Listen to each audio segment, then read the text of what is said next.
Bhushan jewellers, अनमोल रिश्तों के लिए। नमस्कार। पावन माँ के शुभ अवसर पर आप सबको बहुत बहुत बधाई। और सौभाग्यवश आज इस अवसर पर मुझे भी शिव भोलेनाथ जी के दर्शन प्राप्त करने का सौभाग्य प्राप्त हुआ। मेरे साथ बैजनाथ के पूर्व विधायक श्री मुल्कराज भी थे।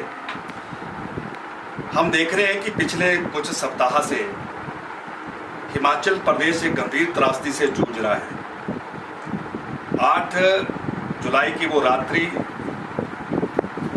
जिसको अब तक हम भूले नहीं हैं कि किस प्रकार से हिमाचल प्रदेश में वो प्राकृतिक आपदा आई, हमारे परिवार उजड़ गए, असंख्य जानें चली गई और विकास की दृष्टि से जो हमारी सड़कें थी, जो पेयजल की योजनाएं थी या जो बिजली की व्यवस्था थी, पूरी तरह ध्वस्त हो गई। लेकिन इस दुख की घड़ी में भारतीय जनता पार्टी, जहां हिमाचल प्रदेश बराबर ऐसे पीड़ित परिवारों के संपर्क में थी, वही हमारी भारत की सरकार, जहां वही हमारा राष्ट्रीय नेतृत्व भी हिमाचल प्रदेश के लोगों के साथ और हिमाचल प्रदेश की सरकार के साथ लगातार संपर्क में था।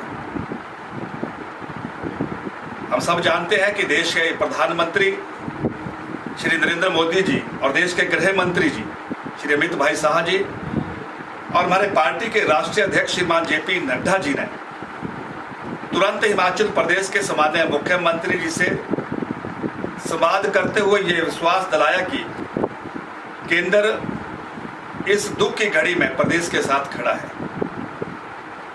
और विश्वास ही नहीं दिलाया, बल्कि इसी ही प्रदेश से संबंध रखने वाले और हमारे राष्ट्रीय अध्यक्ष श्रीमान जेपी नड्डा जी, इसी प्रदेश से संबंध रखने वाले केंद्रीय मंत्री श्री अनुराग ठाकुर जी को लेके हिमाचल प्रदेश के 2 दिवसीय दौरे पर आए और उन्होंने बाढ़ प्रभावित क्षेत्र और बाढ़ पीड़ित परिवारों से मिलकर वहां की जो वस्तु स्थिति थी उसको लेकर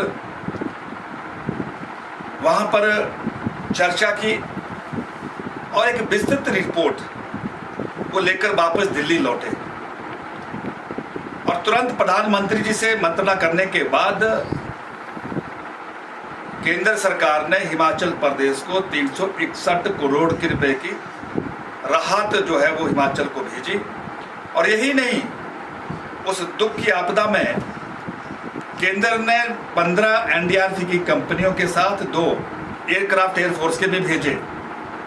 और हम सब जानते हैं कि जिनके प्रयासों से हिमाचल प्रदेश में कई जिंदगी को बचाने में हम कामयाबी हुए हैं। दिल्ली से 15 अधिकारियों की एक टीम आई, लगभग वो 3 दिन हिमाचल का दौरा करके वापस दिल्ली लौट गई। और उसके बावजूद केंद्र की सरकार इतना कुछ करने के बाद भी हिमाचल प्रदेश का नेतृत्व ये भेदभाव का आरोप लगाए कि केंद्र हमारा सहयोग नहीं कर रहा। ये जो राशि है तो हिमाचल प्रदेश की थी, केंद्र की राशि नहीं आई। तो मुझे लगता है कि ये प्रदेश की कांग्रेस पार्टी की जो सरकार है, ये प्रदेश की जनता को भ्रमित कर रही है। कि हम ये मानते हैं कि दुख का जो समय है ये राजनीति करने का नहीं बल्कि सेवा भाव का है।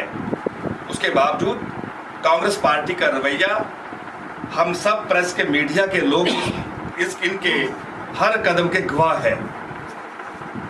प्रदेश को यह चाहिए था कि बड़ी विनम्रता के साथ केंद्र का जो आभार व्यक्त करते कि इतने छोटे समय में जो केंद्र ने कदम उठाया है, हम उस केंद्र के आभारी हैं। तो स्वाभाविक है केंद्र के मन में और दया आ जाती।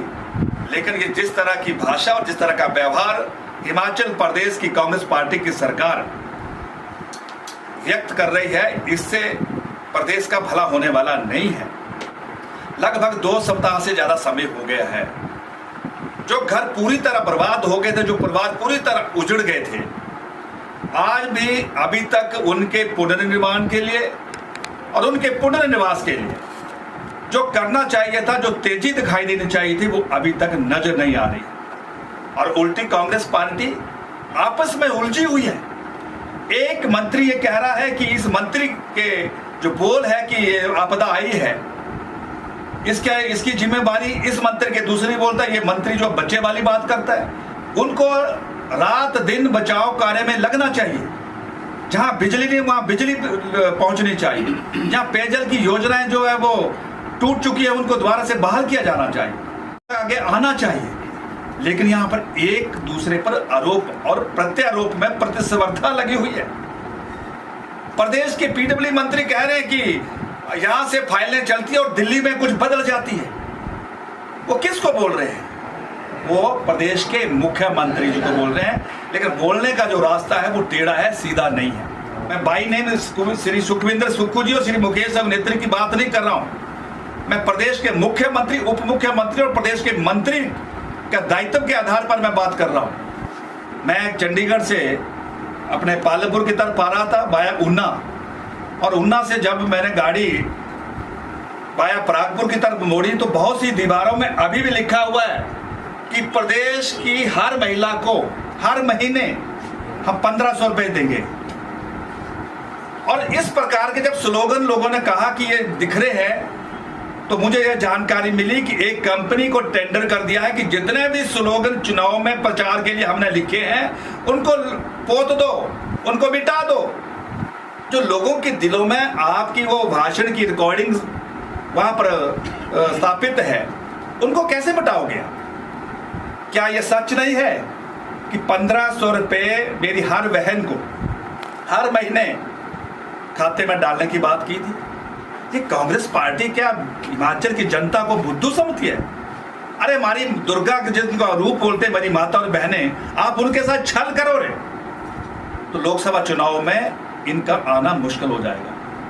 हिमाचल प्रदेश की 22 लाख मेरी माता और बहनों को जो पेंशन की पात्र थी उनके खाते में पैसे डालने पड़ेंगे, नहीं तो तुम्हारी जान नहीं बचेगी। ये कहते थे कि हमने 300 यूनिट बिजली, कहां गया 300 यूनिट बिजली? फिर कहते हैं कि हम गाय का गोबर उसको इकट्ठा करेंगे, कहां है गोबर? और हमने कहा है उस गोबर को बचा के रखना लोकसभा के चुनाव के टाइम, वो गोबर काम आएगा, उस गोबर को संभाल के रखना। कभी कहते हैं कि 80 रुपए और 100 रुपए का दूध खरीदेंगे।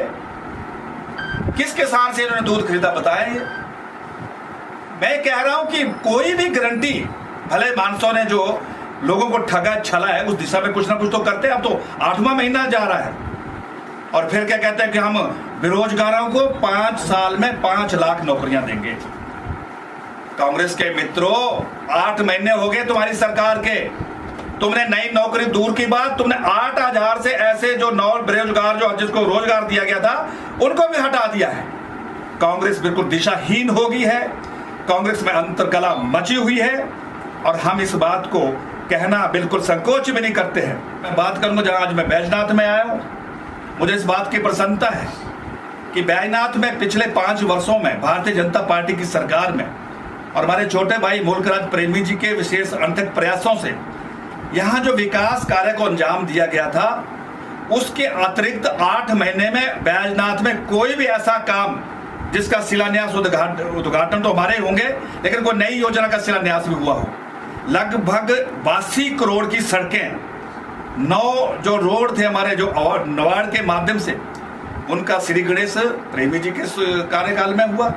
सड़कों के लिए सबसे ज्यादा अगर कहीं राशि आई तो बैजनाथ में आई है। चाहे हमारा होली उतराला रोड हो, चाहे हमारा बैजनाथ से आपका बिलिंग वाला राजगुंदा वाला रोड हो, चाहे हमारी यहाँ से पटार नार्थू वाली सड़क हो, या चाहे हमारे निचले क्षेत्र की सड़क हो। कि शिक्षा के क्षेत्र में भी राजनीति, वो बेचारा छोटा बंगाल का जो हमारा वहाँ लोगों के लिए जो एक IT दिया था और ये दुर्गम क्षेत्र का डिग्री कॉलेज दोनों डिनोटिफाई कर दिए। इससे आप मान सकते हैं कि इस कांग्रेस की नीति क्या है। क्या कांग्रेस पिछड़े वर्ग की हो सकती है? क्या कांग्रेस ऐसे जो हमारे पिछड़े जो लोग हैं उनका भला सोच सकती है? लेकिन मैं आज आपके माध्यम से यह चेतावनी देना चाहता हूं कि आने वाले समय में छोटा बंगाल की ITI भी चलेगी और चढ़ियार का डिग्री कॉलेज भी चलेगा, और ये जो बैजनाथ के विकास कार्य जो प्रेमी जी के दौरान शुरू हुए थे उनको पूरी गति के साथ भी चलाया जाएगा, क्योंकि ये सरकार ज्यादा समय की सरकार नहीं है। ये मैं आपको कहना चाहता हूं। हिमाचल की जनता पूछना चाहती है कि तुमने जो 6 CPS बनाए, उस संवैधानिक तौर पर क्या उसमें आर्थिक बोझ नहीं पड़ा तुम्हें? एक एक सीपीएस के लिए कितना लाखों लाखों बोझ हिमाचल प्रदेश की सरकार झेल रही है। दर्जनों से ज्यादा छोटे से प्रदेश के अंदर ओएसडी एडवाइजर। अरे उत्तर प्रदेश जैसा 22 करोड़ का प्रदेश, जहां पर एक डिप्टी चीफ मिनिस्टर है और एक एडवाइजर है, हिमाचल प्रदेश में दर्जनों एडवाइजर बनाकर तुमने आर्थिक बोझ को कमजोर किया या ताकत दी इसको? और ये जो सीपीएस बनाया है सुखविंदर सिंह सुक्खू ने, ये ज्यादा देर की इनका मुझे नहीं लगता कि कितने दिन ये टिक पाएंगे।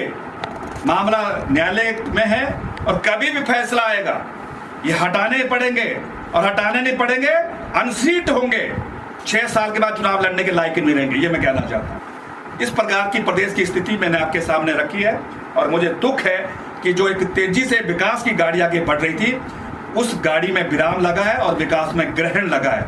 ये मैं आपके बीच में आज कहना है। Thank you.